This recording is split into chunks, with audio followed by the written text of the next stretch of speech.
बिस्मिल्लाहिर्रहमानिर्रहीम। सर एक क्वेश्चन है, ये क्वेश्चन नंबर 27। ये एक स्पेशल प्राइसिंग का क्वेश्चन है जिसमें एक प्रोजेक्ट के लिए कुछ मटेरियल चाहिए, कुछ लेबर चाहिए और कुछ खर्चे करने हैं, और उसके बाद अगर वो रिक्वायरमेंट आप उसकी पढ़े तो कह रहा है कि एक यूनिट की प्राइस बताओ कितनी है इस स्पेशल ऑर्डर के लिए। अब देखें सर, स्पेशल ऑर्डर के लिए यूनिट की प्राइस मांग रहा है तो रेलेवेंट कॉस्ट के ऊपर ही आपको प्रॉफिट ऐड करना है। तो सबसे पहले आपको रेलेवेंट कॉस्ट मालूम करना है। सबसे पहले सवाल को प्रॉपर्ली पूरा रीड करना पड़ेगा, क्योंकि सवाल में इन्फॉर्मेशन काफ़ी ऊपर नीचे दी हुई है, कुछ पहली लाइन में दी हुई है, और जब तक आप पॉइंट नंबर 4-5 ना पढ़ें तो आप सवाल स्टार्ट नहीं कर सकते। तो ये कह रहा है, जनाब डोबास limited the manufacturer of consumer durables. Pearl limited, one of the major customers, has invited TL to bid for a special order of 1.5 lakh units of product beta. Sir आपको प्रोडक्ट बीटा के 1.5 लाख यूनिट्स जो है वो supply करने हैं। याद रखिए, देखें वर्डिंग्स याद रखेंगे, इसमें रॉ मटेरियल और प्रोडक्ट में बड़ा मसला रहता है लोगों को। एक प्रोडक्ट है मेरे पास, प्रोडक्ट बीटा, जो मैं बना के बेचूंगा 1.5 lakh units. Following information is available for the preparation of the bid. Number 1, each unit of beta requires 0.5 kg of material C। ये मेरे बीटा प्रोडक्ट के लिए रॉ मटीरियल है और हर एक यूनिट के लिए 0.5 kgs चाहिए। The materials produced internally in batches of 25,000 kgs each at a variable cost of 200, setup cost 80,000 पर batch. Material C can be sold in the market for ₹225 पर kg। Sir material C company produce करती है 200 में, market में बेच देती है, produce करती है 200 में, मार्केट में बेच देती है। इसका मतलब है मार्केट में कंपनी के लिए एक सेलेबल प्रोडक्ट है। अब अगर ये सेलेबल प्रोडक्ट मैं इस प्रोजेक्ट पे लगाऊंगा तो याद रखिए, जिस रेट पे मैं मार्केट में इसको बेचता हूँ सर, उसी रेट से मैं इसको प्रोडक्ट को बेचूंगा, यानी इस प्रोजेक्ट को बेचूंगा, ताकि मेरा प्रॉफिट रिड्यूस ना हो। अगर मैं एक चीज़ बनाता हूँ 50 रुपये में, ठीक है जी, और मैं उसको मार्केट में 70 रुपये में बेचता हूँ, तो सर अगर मैं किसी प्रोजेक्ट पे उसको यूज़ करूँगा तो मैं 70 रुपये में उसको इशू करूँगा। ठीक है जी, अज्यूमिंग कि सर मैं जो कंट्रीब्यूशन मार्जिन मार्केट से कमा रहा था वही कंट्रीब्यूशन मार्जिन मैं इस प्रोडक्ट से कमाऊँगा, इस प्रोजेक्ट से कमाऊँगा। ठीक है जी।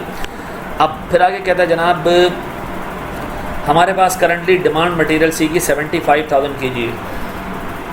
ठीक है, हम करंटली 25,000 kg इंटरनली प्रोड्यूस करते हैं, और this material is produced internally. 25,000 करके हम प्रोड्यूस करते हैं, 1 लाख की कैपेसिटी है, 75,000 हम मार्केट में बेच रहे हैं। इसका मतलब 25,000 हम नहीं बनाते, 25,000 तो हम वेरिएबल कॉस्ट पे ले लेंगे प्रोजेक्ट में, बाकी 75,000 आप क्या करेंगे, मार्केट रेट पे लेंगे।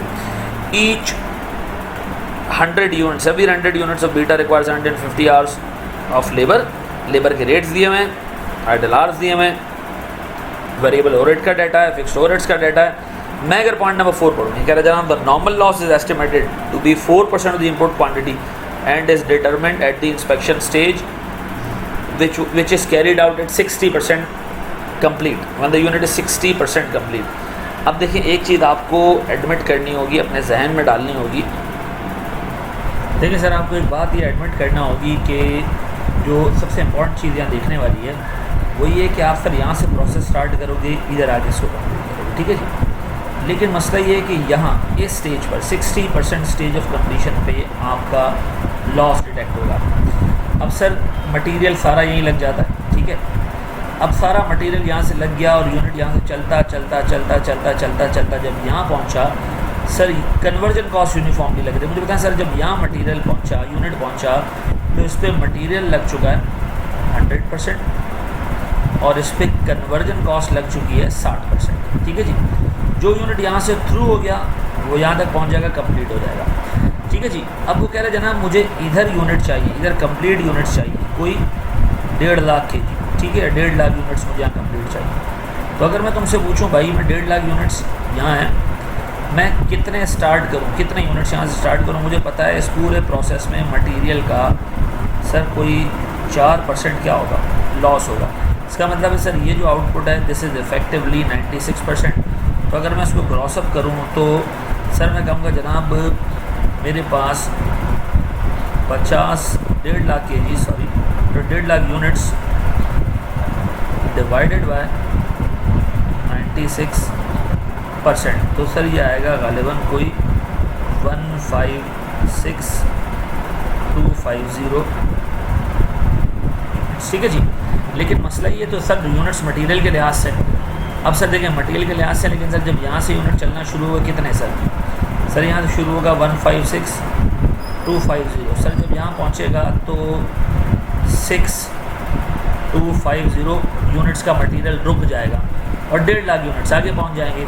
सर ये जो 6250 यूनिट्स बचेगा ये मटेरियल के लिहाज से तो 100% है, लेकिन सर ये 6250 यूनिट्स पर कन्वर्जन कॉस्ट सिर्फ और सिर्फ कितनी लगी सर 60%, यानी कि 6250 मल्टीप्लाई बाय 0.6, ठीक है जी, यानी सर 3750। तो इसका मतलब है सर आपको मटेरियल के लिए सर जो केजी यूनिट्स के लिए रॉ मटेरियल चाहिए वो इतने यूनिट्स के लिए चाहिए, इतने यूनिट का रॉ मटेरियल लें तो एंड में कितना पहुंचेगा सर 1.5 लाख तक पहुंच पाएगा, ठीक है, लॉसेस के बाद। सर आपको जो कन्वर्जन कॉस्ट लगानी होगी वो आपको लगानी होगी सर 153,750 यूनिट्स के ऊपर, यानी सर कुछ 6250 यूनिट लॉस रिडक्शन पॉइंट पे 60% कम्प्लीट होकर वो निकल जाएंगे और टोटल मैं कहता हूँ जनाब सारे के सारे कन्वर्जन कॉस्ट भी इसी जो 1.5 लाख यूनिट्स उस पर लग जाएगा, ठीक है जी। तो सर अगर मैं जाके देखूँ तो मुझे मटेरियल के लिहाज से इतने यूनिट्स कंप्लीट करने और मुझे कन्वर्जन कॉस्ट के लिहाज से सर इतने यूनिट कंप्लीट करने, क्लियर है ये। अच्छा जी, अब आ जाए ज़रा सवाल के ऊपर सर।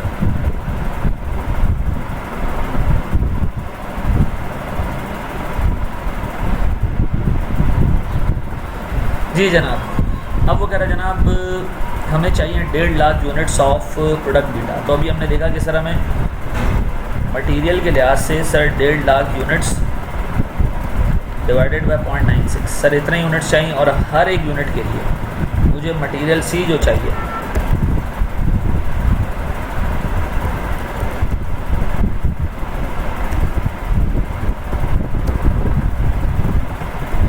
वो चाहिए सर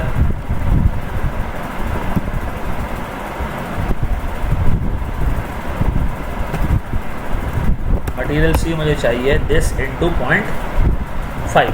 अच्छा, अब सर मेरे पास जो स्पेयर कैपेसिटी पड़ी हुई है उससे तो मैं कुछ यूनिट्स निकाल लूँगा, आपको 25,000 यूनिट्स उससे निकाल लूँगा, ठीक है जी। अच्छा, इसका मतलब मुझे 53,125 यूनिट्स वो प्रोजेक्ट पे डालने पड़ेंगे जो मैं मार्केट में पूछता हूँ, ठीक है जी।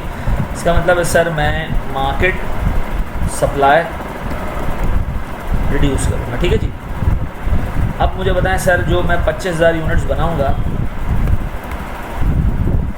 यानी 25,000 यूनिट्स, सर इनका खर्चा होगा 200 रुपये, ठीक है जी। और सर इस पे आएगी एक सेटअप कॉस्ट, वो आएगी सर कोई 80,000 रुपये की। फिर मेरे पास सर कोई 53,125 यूनिट्स फर्दर आएंगे और सर ये आएंगे 225 का, यानी सर उसी रेट पे जिस रेट पे हम मार्केट में बेचते हैं उसी को, क्योंकि सर लॉस कंट्रीब्यूशन मार्जिन 25 रुपये का है तो सर यहाँ आपको इनकॉर्पोरेट करना पड़ेगा। इसका मतलब है इस प्रोजेक्ट के लिए जो टोटल मटेरियल लगेगा वो 17.033 मिलियन का लगेगा, ठीक है जी। ये तो मेरे पास हो गया मटेरियल। अब अगर मैं देखूँ तो सर मेरे पास लेबर के लिए एग्जामिनर क्या कह रहा है भाई, लेबर के लिए एग्जामिनर ये कह रहा है कि सर आपके कोई 1.5 लाख 100 फिनिश प्रोडक्ट के लिए 100 units of beta finish product requires 150,000 hours, ठीक है। अच्छा, फिर वो कह रहे हैं ना workers are paid the rate of 9,000 per month and the standard working hours are 200 hours, ठीक है जी। इसका मतलब ये है कि सर मुझे मिसाल के तौर पर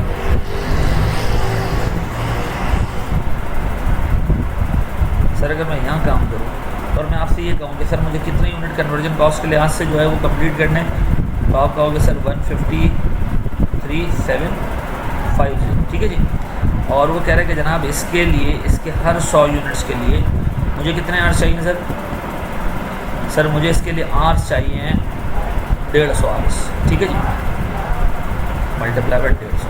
तो इसका मतलब ये है कि सर मेरे पास 153,750 मल्टीप्लाई बाय 150 डिवाइडेड बाय 100, ठीक है जी। तो सर कितने आवर्स मुझे चाहिए, मैं लिख देता हूँ सर इट्स 230,625। अब मैं कहता हूँ जनाब इसके दो हिस्से हैं सर अब ये जो 230,625 आवर्स चाहिए, कितने आवर्स चाहिए हैं आपको सर, ये आवर्स आपको जमा करने या तो कुछ आपको इंटरनल मिल जाएंगे स्पेयर आवर्स, आपको जो है ना वो मार्केट से लेने पड़ेंगे। अब देखिए स्पेयर आवर्स और मार्केट से लेने के बारे में एग्जामिनर क्या कह रहा है, ये कह रहे हैं जनाब कि 100 kgs of 100 units of beta requires 150 hours, 150,000 hours. Workers are paid at 9,000 per month. 60% idle hours are paid at 60%. 20,000 labor hours are currently idle. और 200 घंटे लेबर काम कर रहा है, ठीक है जी। इसका मतलब ये है कि सर मेरे पास कोई 20,000 स्पेयर आवर्स मौजूद है, ठीक है जी, और मेरे पास कोई 20,000 के अलावा कोई 2,10,625 आवर्स वो मौजूद हैं जो फुल रेट के मौजूद हैं। सर अब मेरे पास आर्ली रेट है, कोई आर्ली रेट मैं कैलकुलेट कर देता हूँ। सर मेरे पास एक मजदूर 9,000 रुपये का तनख्वाह लेता है और पूरे महीने में 200 घंटे लगाता है। इसका मतलब है ऑन एवरेज 1 घंटे के वो 45 रुपीज़ लेता है। तो सर अगर मैं यहाँ आऊँ और मैं इसको मल्टीप्लाई करूँ सर 45 से, लेकिन मुझे आ रहा है कि आइडल आवर्स को ऑलरेडी पे कर रहा है 60%, तो एक्स्ट्रा कॉस्ट कितनी पे करेगा ये 40%। सर इधर सर ये 45 रुपीज़ को पे करेगा और सर ये 100% पे करेगा। तो सर अगर मैं इन दोनों को ऐड कर दूँ, इसको और इसको, तो सर मेरे पास लेबर कॉस्ट आ गई, ठीक है जी। अब आए सर अगर इसको मैं ऐड करूँ एक्सेल के अंदर, तो मैं आपसे ये कहूँगा जनाब मेरे पास 20,000 आवर्स इंटू 45 इंटू 40%, ठीक है जी। अच्छा मेरे पास जो 210,625 आवर्स हैं सर, इनको मैं मल्टीप्लाई कर रहा हूँ 45 के रेट से, ठीक है जी। तो सर ये मेरे पास लेबर की कॉस्ट भी आ गई। अब मेरे पास सर 2 खर्चे आ चुके हैं, मटेरियल का खर्चा आ चुका है ये रहा सर, और मेरे पास लेबर का खर्चा आ चुका है ये रहा, ठीक है जी। अब मैं जा रहा हूँ सर दोबारा क्वेश्चन के ऊपर। ये कह रहा है variable overhead is 25 rupees per labour hour, fixed overheads are estimated 22 million. पहले तो वेरिएबल ओवरहेड्स को डाल दो, तो सीधा सीधा हिसाब किताब है सर। वेरिएबल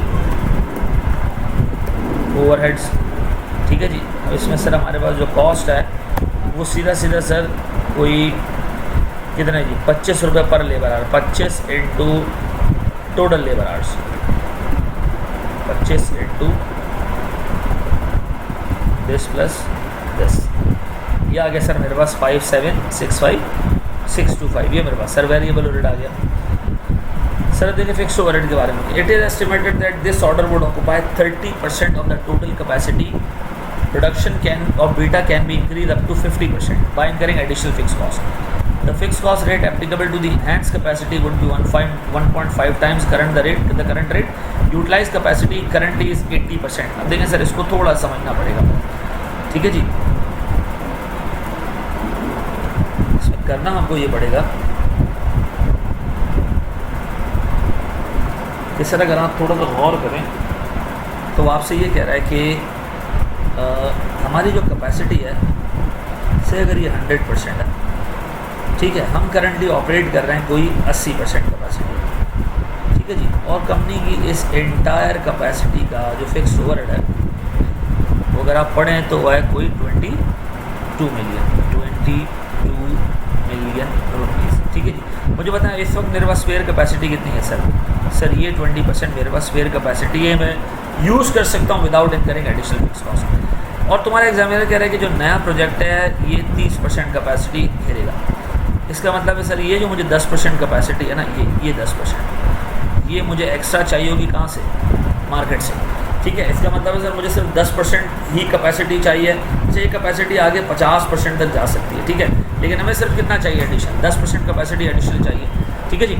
अगर 10% कैपेसिटी मुझे एडिशनल चाहिए तो एग्जामिनर क्या कह रहा है इसके बारे में? एग्जामिनर ये कह रहा है तुम्हें कि यूटिलाइज कैपेसिटी करंटली 80% है, तो fixed overhead rate is applicable to the enhance capacity would be 1.5 times the current rate. अच्छा सर अगर मैं वैसे ही कहूँ कि 22 मिलियन मेरे पास टोटल ओवरहेड है, कितनी कैपेसिटी का? 100% कैपेसिटी का, तो सर इसका मतलब है अगर मैं 10% कैपेसिटी का निकालना चाहूँ रेट तो वो निकलेगा कोई 2.2 मिलियन। और एग्जामिनर कह रहा है कि जनाब अगले साल का जो रेट है वो 1.5 टाइम्स हो, तो इसका मतलब है सर मेरे पास टोटल जो फिक्स्ड ओवरहेड इस स्पेसिफिक प्रोजेक्ट का होना चाहिए वो होना चाहिए 3.3 मिलियन। तो सर अगर मैं फिक्स्ड ओवरहेड यहाँ इनकॉर्पोरेट कर दूँ